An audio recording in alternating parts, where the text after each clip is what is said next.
Eric Forrester had spent decades building Forrester Creations into a fashion empire synonymous with elegance, prestige, and family legacy, but nothing in his long career prepared him for the moment he realized he would have to remove his own granddaughter, STEFFY Forrester, from the CEO position she had fought so fiercely to earn. A decision born not out of anger, but deep disappointment after a mistake so significant it threatened the company's reputation, financial stability, and carefully maintain alliances within the fashion world. The tension began quietly when STEFFY, driven by ambition and pressure to outperform competitors, approved a rushed international expansion deal without consulting the full board, convinced that bold leadership required decisive action. Yet her gamble ignored several warning signs, including unstable overseas partners and unresolved intellectual property disputes. And when the collection debuted under the new partnership, accusations of design theft surfaced almost immediately, triggering lawsuits, media scrutiny, and a wave of canceled contracts that sent shockwaves through the company's investors and longtime clients, leaving Eric watching from his office as headlines questioned whether the Forrester legacy had finally faltered under new leadership. STEFFY initially defended her decision with confidence, insisting innovation required risk and that the backlash would fade, but Ridge and Brooke quickly recognized the magnitude of the crisis as legal teams scrambled to contain damages while employees whispered anxiously through the halls, unsure whether the company they trusted could recover, and Eric, who had always believed in nurturing younger generations rather than punishing them, struggled internally as he replayed every conversation he had ever had about responsibility, leadership, and protecting the Forrester name, realizing that STEFFY's mistake was not merely strategic but symbolic, revealing how personal pride and competitive urgency had overshadowed the collaborative values that once defined the company. Board meetings grew increasingly tense, with shareholders demanding accountability, and Carter presented grim financial projections showing losses that could take years to repair, forcing Eric to confront an unavoidable truth. Leadership carried consequences regardless of family bonds, and as patriarch, he had to place the company's survival above emotional loyalty, a realization that weighed heavily on him as memories of guiding Ridge through his own early mistakes resurfaced, reminding Eric that discipline had once strengthened rather than destroyed their family. Meanwhile, STEFFY faced mounting isolation as even her strongest supporters hesitated to stand behind her publicly, though Finn encouraged her to remain resilient,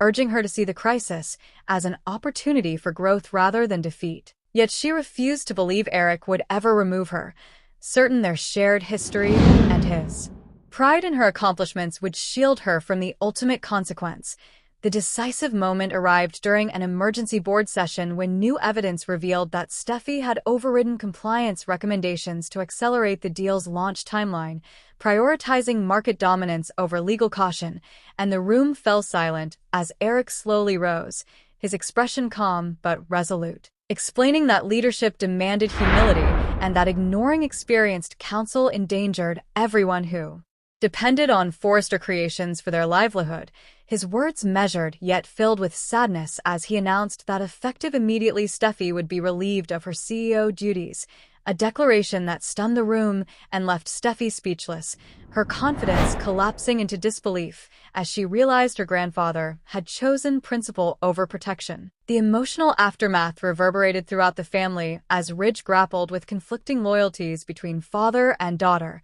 Brooke quietly supported Eric's decision while acknowledging its emotional cost, and Taylor worried about how deeply the public humiliation might wound STEFFY, whose identity had become inseparable from her professional success. While employees reacted with mixed emotions, some relieved that accountability had been restored, others fearful that internal conflict would deepen existing fractures within the company. STEFFY confronted Eric privately afterward, demanding to know how he could strip her of everything she had worked for, and Eric, fighting visible emotion, explained that leadership was never ownership but stewardship,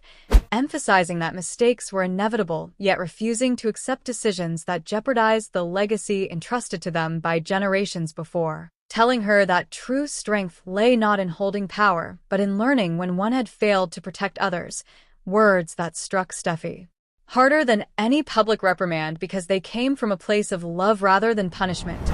As days passed, media speculation intensified, portraying the dismissal as a dramatic power struggle within the Forrester dynasty, yet Eric refused interviews, insisting the company focus on rebuilding trust through transparency and ethical leadership, appointing an interim CEO while restructuring oversight processes to prevent similar crises, and though the decision stabilized investor confidence, it left an emotional void in the family dynamic as STEFFY withdrew from daily operations, struggling to reconcile her ambition with the consequences she now faced. Alone with her thoughts, she began revisiting every step that led to the disaster, recognizing how fear of appearing weak had prevented her from seeking advice. And gradually, she confronted the uncomfortable realization that she had equated leadership with control rather than collaboration, an insight that marked the beginning of personal transformation even as resentment lingered beneath the surface. Finn encouraged reconciliation,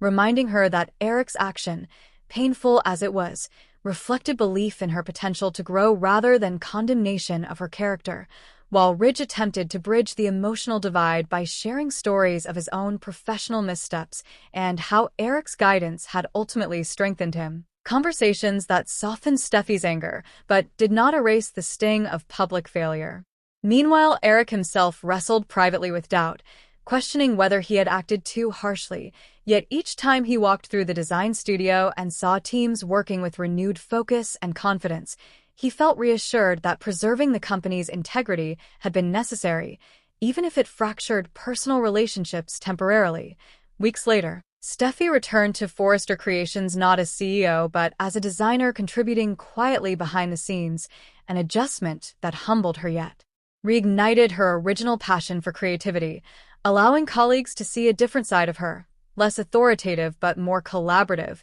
and slowly trust began to rebuild as she demonstrated accountability rather than defensiveness, earning respect not through title but through effort.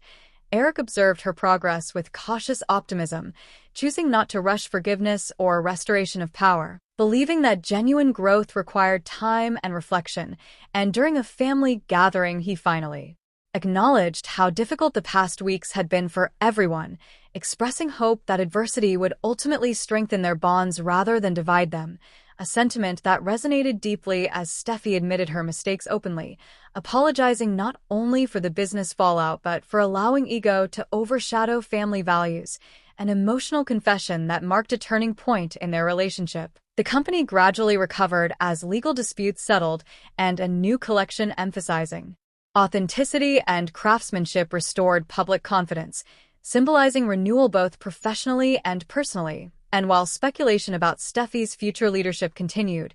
Eric remained patient, determined that any return to executive power would come only after she proved she could balance ambition with wisdom. The experience reshaped the Forrester family's understanding of leadership, reminding them that legacy was not guaranteed by bloodline alone but earned through accountability, humility, and respect for collective expertise. And though the dismissal initially appeared as a dramatic fall from grace, it ultimately became a defining chapter in STEFFY's evolution, transforming her from a leader driven by urgency into one guided by perspective, while Eric's difficult decision reaffirmed his role as guardian of the Forrester name, willing to endure personal heartbreak to protect the values that built their empire, leaving both grandfather and granddaughter forever changed by the moment when love and responsibility collided, proving that even within a glamorous world of fashion and power, the greatest lessons emerged not from triumph, but from the courage to confront failure and rebuild stronger than before. In the weeks following Eric's difficult decision, the atmosphere at Forrester Creations shifted into something unfamiliar, a blend of cautious optimism and lingering emotional tension that seemed to follow every employee through the design offices and executive halls, because while the company had stabilized financially, the personal consequences of STEFFY's removal as CEO continued to ripple through the Forrester family like aftershocks after an earthquake, and STEFFY herself struggled daily with the sudden absence of authority that had once defined her identity, waking each morning unsure of where she belonged within a company she had once commanded with confidence and pride. Returning to work as a senior designer forced her into a humbling routine, attending meetings she no longer led and presenting ideas she could not unilaterally approve. Yet beneath the discomfort, she began rediscovering the creative passion that first inspired her to join the fashion world, spending long hours sketching late into the evening, refining fabrics and silhouettes without the distraction of corporate politics, and colleagues gradually noticed a change in her demeanor, a softer patience replacing the urgency that once drove her decisions, while Eric quietly observed from afar, resisting the urge to intervene too quickly because he believed growth born from adversity required independence rather than rescue. Meanwhile, Ridge found himself caught between pride in his daughters' resilience and lingering frustration over the crisis that had nearly destroyed everything his father built, often stepping into Eric's office seeking reassurance that the family would ultimately heal, and Eric would respond with reflective calm, reminding Ridge that leadership was never a straight path, but a series of lessons shaped by both triumph and failure. Lessons he himself had learned decades earlier when his own bold risks nearly cost him control of the company, stories that gradually reframed the situation not as punishment but as tradition, an unspoken rite of passage within the Forrester legacy. Outside the family circle, industry competitors watched closely, sensing vulnerability and attempting to capitalize on the company's recent scandal, launching aggressive marketing campaigns designed to lure away clients and investors, forcing the interim CEO to implement defensive strategies while Carter coordinated legal settlements and negotiated renewed partnerships. And though progress came slowly, each successful contract renewal served as proof that trust could be rebuilt, reinforcing Eric's belief that integrity ultimately outweighed temporary embarrassment. STEFFY, however, faced her greatest challenge internally, wrestling with self-doubt that no boardroom confrontation could match, replaying every decision that led to her downfall and confronting the uncomfortable truth that ambition alone could not sustain leadership without collaboration. A realization that deepened during a quiet conversation with Hope, whose own complicated history with STEFFY made their newfound understanding particularly meaningful, as Hope acknowledged the courage it took to continue showing up after such a public setback, reminding STEFFY that resilience often mattered more than perfection, words that lingered long after the conversation ended and encouraged STEFFY to approach her work with renewed humility. As months passed, the design team unveiled a new collection shaped heavily by STEFFY's contributions, emphasizing craftsmanship, authenticity, and emotional storytelling rather than rapid expansion, and critics praised the collection as a return to the company's roots, sparking headlines about a creative renaissance at Forrester Creations, though few realized how deeply STEFFY's personal transformation influenced the shift. And when Eric attended the private preview, he felt a quiet sense of pride watching buyers react enthusiastically, recognizing that the granddaughter he had once elevated to CEO was evolving into a stronger leader precisely because she had experienced failure. Still, reconciliation between them remained incomplete, as unspoken emotions lingered beneath polite interactions, until one evening Eric invited STEFFY to his office after hours, the same room where he had announced her dismissal, and the weight of memory hung heavily in the air as he asked how she truly felt about the journey since that day, prompting an honest conversation in which STEFFY admitted that losing the CEO title had shattered her confidence, but ultimately forced her to confront weaknesses she had ignored, confessing that she now understood why he made the decision, even if the pain had been unbearable at the time. And Eric listened carefully before explaining that leadership was not measured by uninterrupted success, but by the ability to rebuild trust after mistakes, assuring her that redemption within the Forrester family was never impossible. Elsewhere, Finn watched his wife reclaim emotional balance with admiration, encouraging her to celebrate small victories rather than chase immediate restoration of power, and their relationship strengthened as STEFFY allowed vulnerability to replace defensive determination, sharing fears she had once hidden behind professional confidence. While Taylor observed the change with relief, believing her daughter had matured in ways no promotion could have achieved, yet just as stability seemed within reach,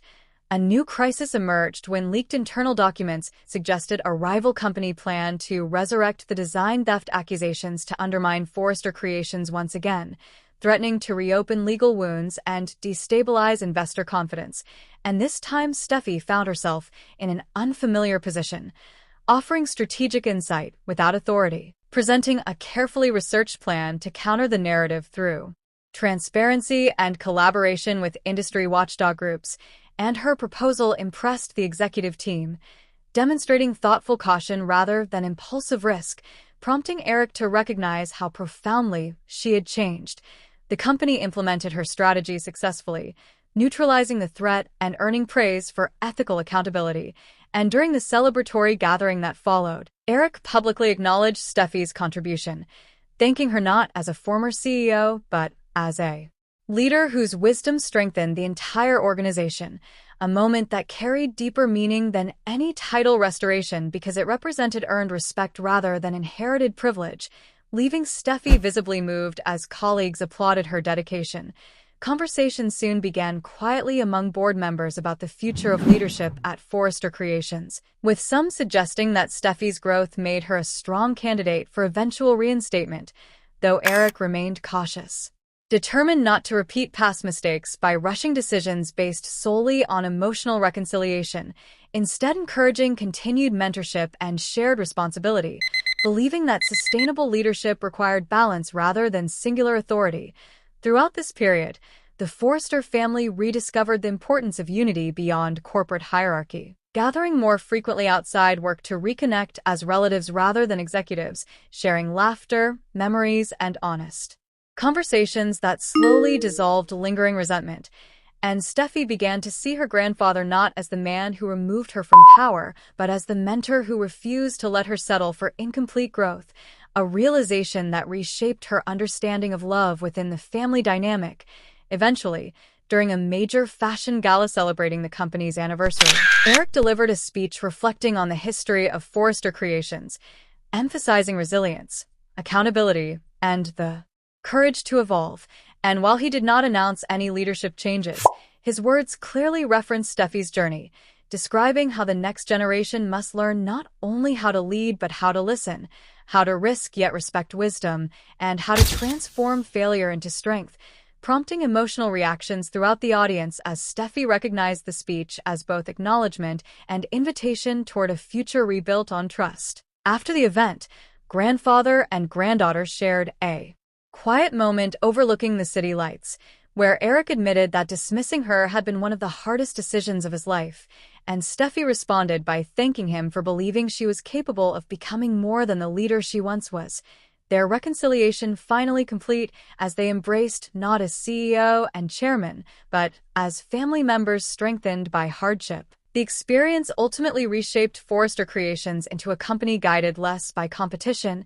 and more by collaboration, influencing how future decisions were made and ensuring that no single voice, regardless of status, overshadowed collective responsibility again. And as STEFFY continued contributing creatively and strategically, she found fulfillment not in reclaiming authority immediately, but in proving through consistent action that leadership was a privilege earned daily, while Eric watched the evolution unfold with quiet satisfaction, confident that the legacy he protected would endure, because its future rested in hands tempered by experience rather than ambition alone, leaving the Forrester family united by the understanding that true success was not avoiding mistakes, but learning to rise from them together, stronger, wiser, and more deeply connected than ever before.